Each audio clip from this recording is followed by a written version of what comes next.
Good evening. এখন সন্ধ্যেবেলা। তো চলো আজকের ভিডিওটা আমি এখান থেকেই শেষ করেছি। কি গো, মিউট করো মিউট করো। সো আজকের ভিডিওটা আমি এখন থেকেই শেষ করেছি। ঠিক এর আগেই একটু আগে একটা ভিডিও শেষ করেছি, সেটা আমি আপলোড অলরেডি করে দিয়েছি। তো চলো এখন যাচ্ছি আমরা একটু দিদির বাড়ি যাব, তারপরে সেখান থেকে একটু বাজার করে আনবো, তাই তো গো? একটু বাজার টাজার কিচ্ছু নেই। চলো, ওয়েদার তো বেশ ভালোই, সুন্দর প্লেজেন্ট ওয়েদার আছে।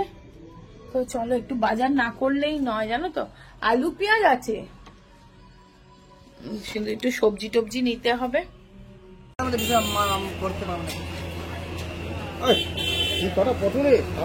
কি বলছে, নিও না তাহলে, নিও না নিও না, ছেড়ে দাও। তো চলো, এই দেখো এক গাড়ি জিনিস, এবার সব গুছিয়ে তুলতে হবে।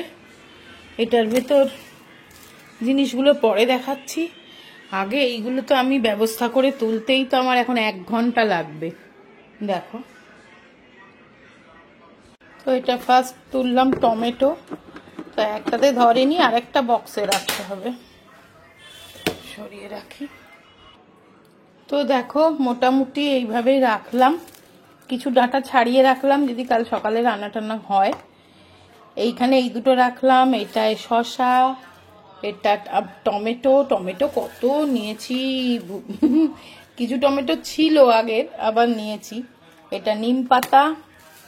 আর কলমি শাকটা না ফ্রিজে তুলবো না, তার কারণটা তো মানে শাক তো জানো তো, আমরা যখন রায়পুরে থাকতাম, ছত্তিশগড় রায়পুরে, তখন সেখানে না এরকম শাক এনে একজনরা মানে ফ্রিজে রেখে দিয়েছে, অনেক শাক আর কি এনে, আর শাকের মধ্যে একটা ছোট্ট সাপ ছিল। সেই সাপটা ফ্রিজের মধ্যে তো সমস্ত জিনিসে মুখ দিয়েছে। এবার মানে সারা ফ্যামিলি, পুরো ফ্যামিলি অসুস্থ হয়ে গেছিল, জানো তো। সেইটা গল্প শোনার পর থেকে আমি তো এই শাক পাতা এলে কখনো ফ্রিজে তুলি না। জেনারেলি চেষ্টা করি সকালের দিকে এনে সঙ্গে সঙ্গে বেছে রেঁধে ফেলার।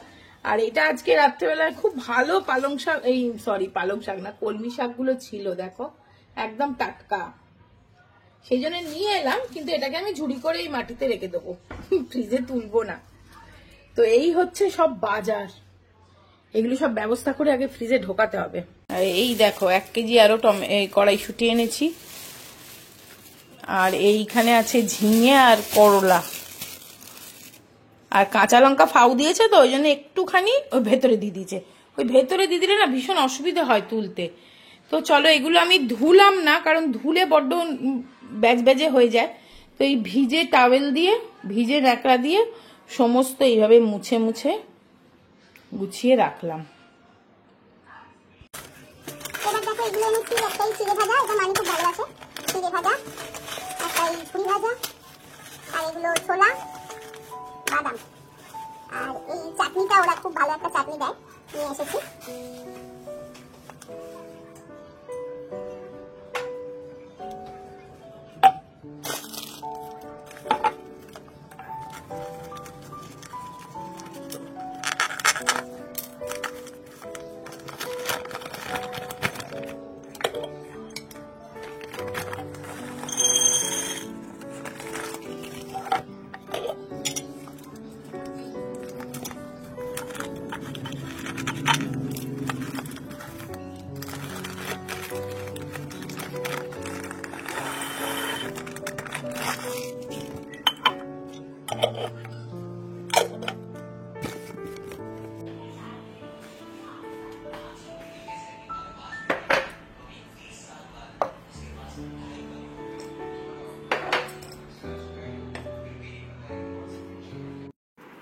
Good morning. আজকে নেক্সট ডে মর্নিং, আজকে হচ্ছে সানডে।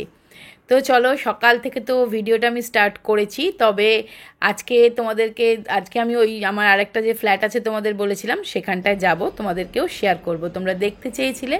তো তার আগে ব্রেকফাস্ট, তো ওই 11 হানিকম ফ্রাই প্যানটা বের করে আমি একটু বয়েল ভেজি বানাচ্ছি, এটাই খাবো। আর তাড়াতাড়ি করে একটু রান্নাটা এসে করব, আমি তোমাদেরকে সানডে ব্লগটা আলাদা শেয়ার করব। এটা জাস্ট তোমাদেরকে আমি দেখাবো যে আমার আরেকটা যে ফ্ল্যাট আছে তোমরা দেখতে চেয়েছিলে, সেখানে যাব বলে তাড়াতাড়ি করে ব্রেকফাস্টটা একটু বয়েল ভেজি বানিয়ে নিচ্ছি আর একটু ব্রেড সেঁকে নেবো। এটাই আমাদের ব্রেকফাস্ট হয়ে যাবে। আর জিম্মাকে দেখি একটু পাস্তা করে দেবো, ওই বয়েল ভেজিটা একদম খেতে চায় না। শুধু ব্রেড দিলে হয়তো খেয়ে নেবে, বাট এই বয়েল ভেজি তো একদমই খেতে চাইবে না। তো সেই জন্য আমাদের জন্য এইটা করে নিচ্ছি, ব্রকলি, বিট, গাজর। এটা খেতে না আমার তো ভীষণ ভালো লাগে, ওর ভালো লাগে না, ও খায় না। আর দেখো অলমোস্ট ডান, একটু চিলি ফ্লেক্স দিয়ে দিচ্ছি।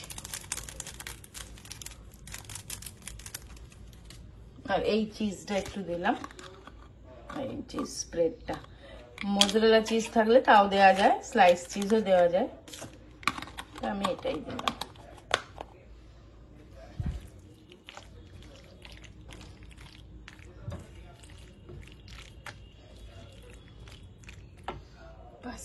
বলি এটা আমি বানালাম এই ডিসানোর হোল হুইট পাস্তা।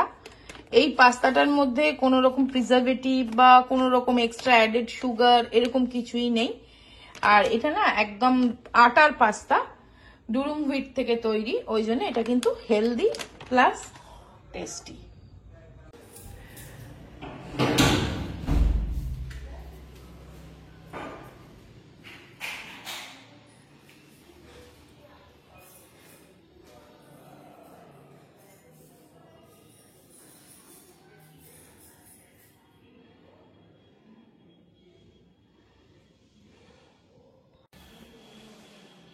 এই ঘরটা মাঝে মাঝে এসে না একটুখানি ঝাঁটপোছ করে গেলে না পরিষ্কার থাকবে কি করে বলো, বন্ধ থাকে। তাই আমি মাঝে মধ্যেই টাইম পেলে এসে এখানটা একটু পরিষ্কার করে দিয়ে যাই। কিচেন গুলো দেখো একটুখানি জাস্ট ধুলো পড়ে আছে, একটু মুছে দিলেই পরিষ্কার হয়ে যাবে, সেগুলোই করতে আজকে এসেছি। আর তোমরা দেখতে চেয়েছিলে আমার এই বাড়িটা, ওই জন্য একটু দেখালাম, একটু দেখিয়ে দাও ঘুরিয়ে। একটু খালি আছে, কেউ থাকে না। ওই ঘরটা আমার মোছা হয়ে গেছে, ওই ঘরটা এখন যেও না, এই ঘরটাও হয়ে গেল।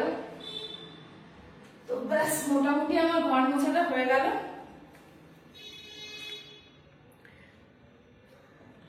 এই ঘরটাতেই আসলে খাটে বসা শোয়া হয়। আর এই ম্যাট্রেসটাও রেখেছি, দেখো এই ম্যাট্রেসটা পেতে নিই আর কি, যদি এখানে বসা টসা হয়, এই আর কি। এইটা একটা বাথরুম আছে এইদিকে, আর ওদিকেও একটা বাথরুম আছে। তো তোমরা দেখতে চেয়েছিলে, একটু দেখিয়ে দিলাম। ব্যাস।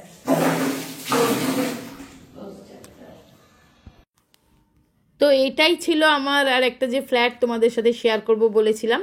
তো দেখো আজকে মোটামুটি একটু জাস্ট মপিং করেছি, আর কিছুই করিনি। আর ওপেন টেরেস আছে একটা বেশ বড় সড়ো, সেটা আজকে আর খুলিনি। এরপরে যেদিন আবার একদিন আসবো তোমাদের সাথে ওপেন টেরেসটাও শেয়ার করে দেবো।